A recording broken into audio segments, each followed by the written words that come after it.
Hello, Fredlings. I am Claude from Chicago. We are here for real people with real creativity in real time. Fredlings, never give up, and I won't on you.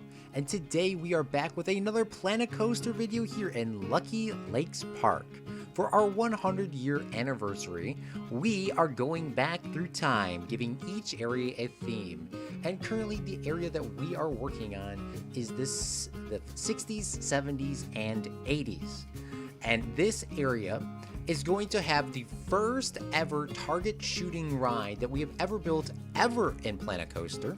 And later, way down the line, you will finally see the video that Disney came out and redid for our little facade that we are doing. Not right now, but we'll get to it a little bit later on. So this target shooting ride is the first target shooting ride we ever created, and we're using a majority of our pieces from the Ghostbusters DLC.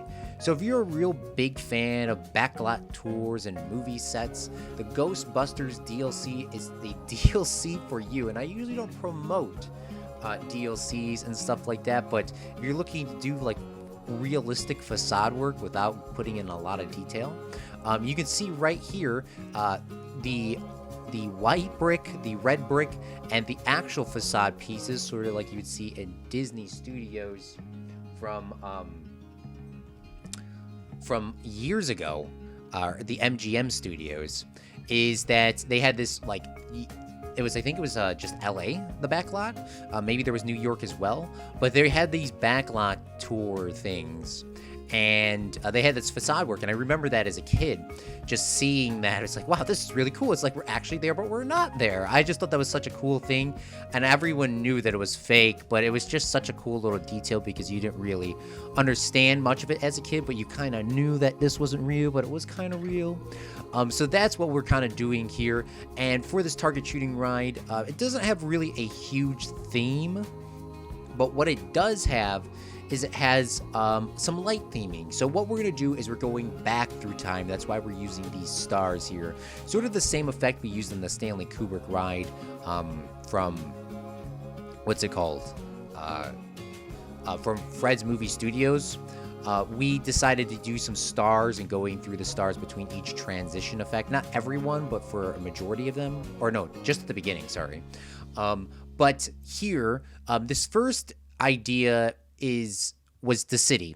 The second idea was supposed to be Narcos Mexico, which was a big TV show that's on Netflix and I'm really a big fan of, but I decided to go with more of a cowboy theme. Remember, we are on this budget theme parks doing some sort of like shootout from that TV show.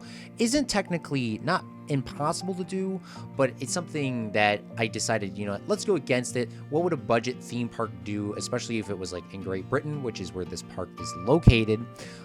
We just do a very basic American Western set here, adding in targets from all over. So we first go through this target ride and we add in just the 4 huts here.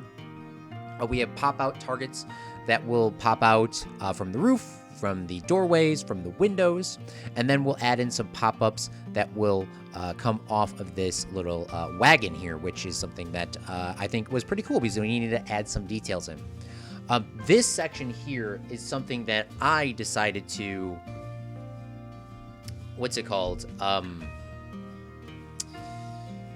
add some details in the background. Now, that is a good idea, and that's something you would see in a budget theme park, but I decided against it to get rid of it. A couple people in chat also said you wouldn't be able to see it, and that was very true, especially that mine shaft down there.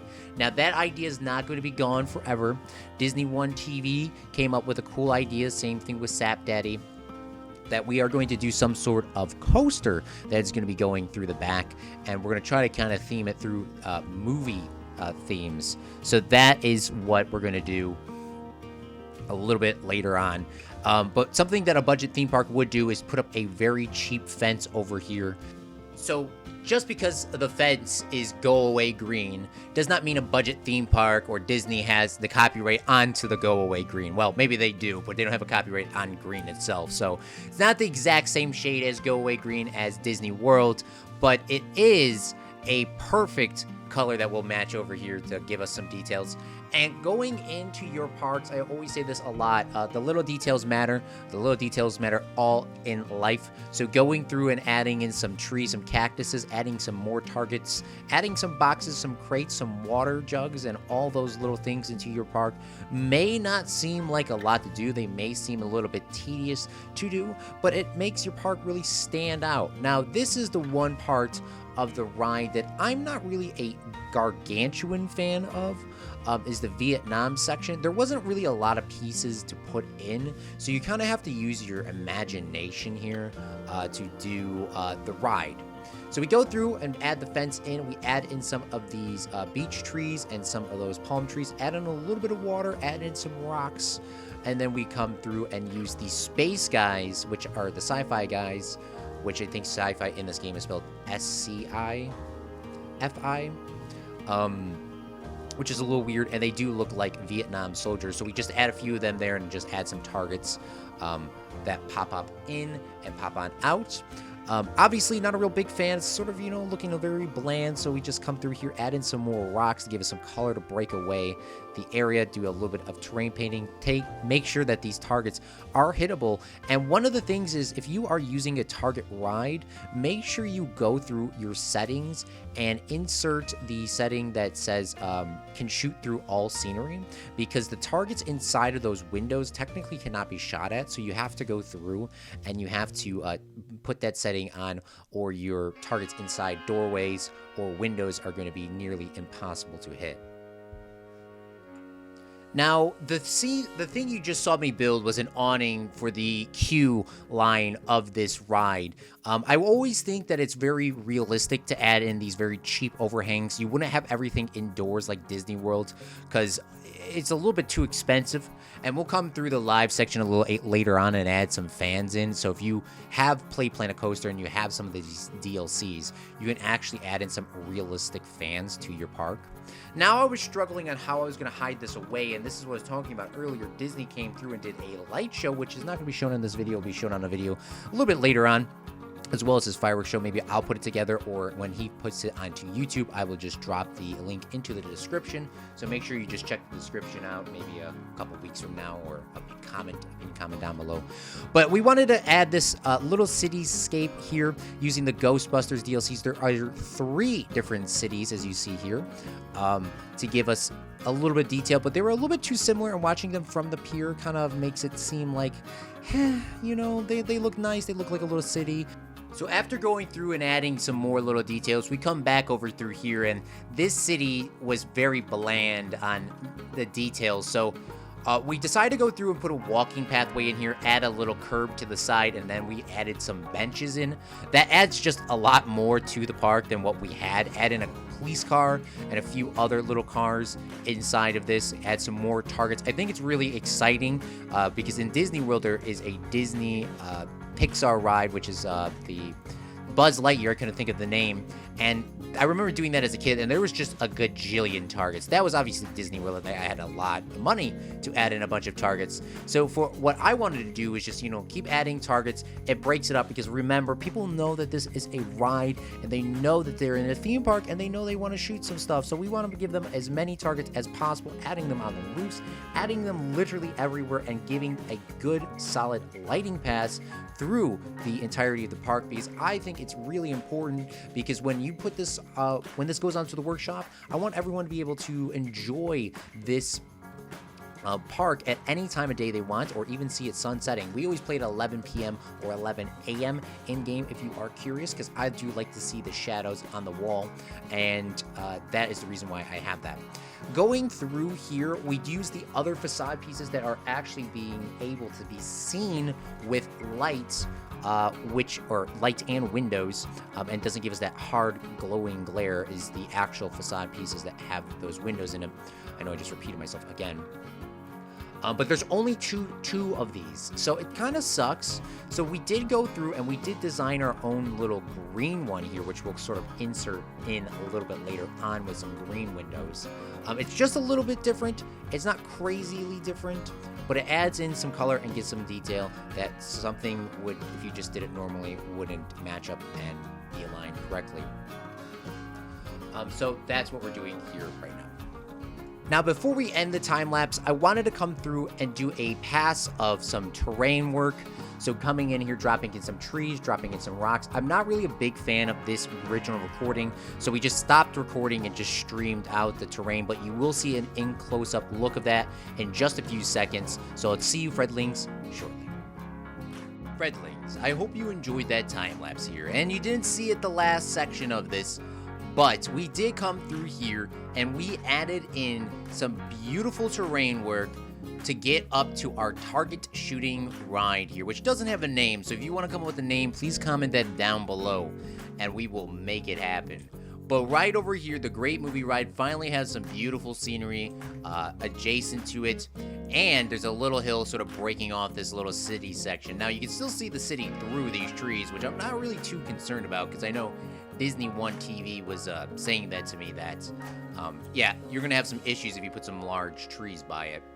But we came up with a way to make a little pond over here with some rocks and some details, sort of making this sort of like a hidden back area for our target shooting ride. And then we have our little beautiful facade pieces on the side, which is sort of covering it up, this area here. I do want to add in a railing so that this can sort of keep people away. But one of our greatest followers here on the channel as of recently is T-Bones. And she suggested that we put in some crows over here to make this sort of a little bit more lifelike for the city. Now, obviously we wouldn't be able to prevent crows from coming in to the area if this is real life, so we have this sort of like a bird bath fountain area. And we added in some doors here. I know they're not the most legitimate doors because they are still a little bit large, but they do add to the cityscape, giving us like, this is not just some like random area. There's like places to go in. But regardless of that, when you come on in, you can go through the fast pass queue, go straight on in, or you can go through a little cow pen area with some trees and some plants to give some people some shade and some cover. It's not obviously perfect. It wouldn't be perfect just based on the fact that, you know, this is a low-budget theme park, so we wouldn't be able to do too much here. But while you come inside, when you get inside of the facade area, you see some more actual facade pieces on the back end. And there is shade in here, so you do have a little bit. And one of the things that I like doing that was a part of the movie studios park, which I would love to do here, and I almost typed touchy cam in again. Hopefully it doesn't crash here because my game has been giving me some issues. We've crashed, I think 3 or 4 times just playing on this section of it. But if we go to our helicopter here, we can grab ourselves a helicopter blade, and if we take this, flip this at 90-degree angle, we could shove this up, and this is probably the most realistic we can do for this park, is add in, these are like little fans. That's literally what I would call them as. And you would definitely see these sort of things inside of a budget theme park. You would even probably see these inside of Disney, to be quite honest with you. So we're going to add some fans up here to give the guests a little bit of coolness from the blistering heat that's probably going on. We don't want to have them go that fast. And it also sounds like Vietnam. I mean, that can go with our scene over here. But when you come on inside for this target shooting ride, you can see a couple scenes that you've seen real quickly. Is that you have the target shooting ride for the Vietnam area over here, and you can see some of the facade work sort of like really cheaply hidden away.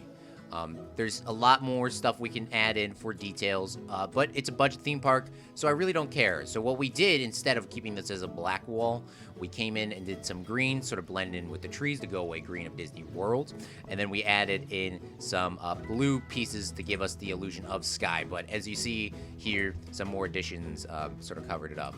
Then we go into a little space theme area here, just to give us the transition effect of going through the space and time. We're sort of going backwards in time here, from Vietnam to now sort of like a New York City style landscape of the 50s. And we have some targets up here. We have one on the water tower. We have a bunch of them that are popping out, and it's just a really nice cityscape for the more like that backlot tour vibe that I was going for. And then we added in the city itself, so people can pretend like they're going somewhere. Unfortunately, that doesn't exist anymore in Disney World. And then this final area here, you probably heard me say it a couple times in the voiceover, is the target shooting for this Narcos Mexico vibe shootout, what I was going for. That's what I was going for. Decided against that and go for more of a Western build. More of these shooting target rides seem to always have a Western theme or a mobster theme. Maybe I've just been watching too much of the Great Movie ride. But we have in here really basic things. Obviously, nothing is inside of any of these areas except for more targets people can shoot at and that they can pop on out. And we even have these big targets inside so guests can shoot at them. But as you can see, the guests, when they come by, they actually will hit the targets and they will turn on and off. Now, there's some cool things that I would see in like a budget theme park if you shot something like water would shoot out and stuff like that. But we don't have the budget to keep that water operating. So like the well, if you shot this well, it won't pop water up, but in theory you could pretend like, oh, you know, that's a feature that's been down. Then we go through another little space time capsule here, and that is pretty much it. So I do want to thank you, Fredlings, for coming on out. Before we do go, I want to give a massive shout out to our Twitch subscribers, tip donators, merchandise holders, and our bit donators. Thank you so much for your contributions. They help out the channel so much, and we're coming right back into our target shooting ride here. And let's see what our highest score can be. I think my highest score was like 2,000 something, and I haven't started shooting, which is pretty bad because I would like to start shooting pretty early on. But we'll see what we could do here. Get some points. It's nice if we can get about like 400 points off this turn, which we did. We got 471. The little targets are actually worth the least, which they should be worth the most, but we made them the least. I don't know what I was thinking there. I should have put a 0 behind them or something, you know, make them 100, because all the targets, regardless of what your ride is, are worth 10 points.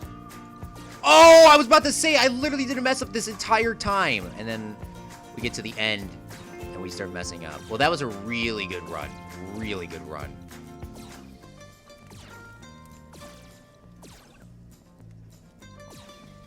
All right, we took a very slow approach to that, but we got 2,671. So when this part comes out onto the Steam Workshop at Claude from Chicago, see if you can beat that high score on your first go around. Well, I won a couple times around, so maybe we'll give you the best of 3 to see if you beat that score. But thank you so much, Fredlings, for coming out to this stream, video, and everything. If you want to see live streams, go to Claude from Chicago on Twitch, and for more videos, go to Claude from Chicago, which you're watching this here. We'll see you next time. Bye!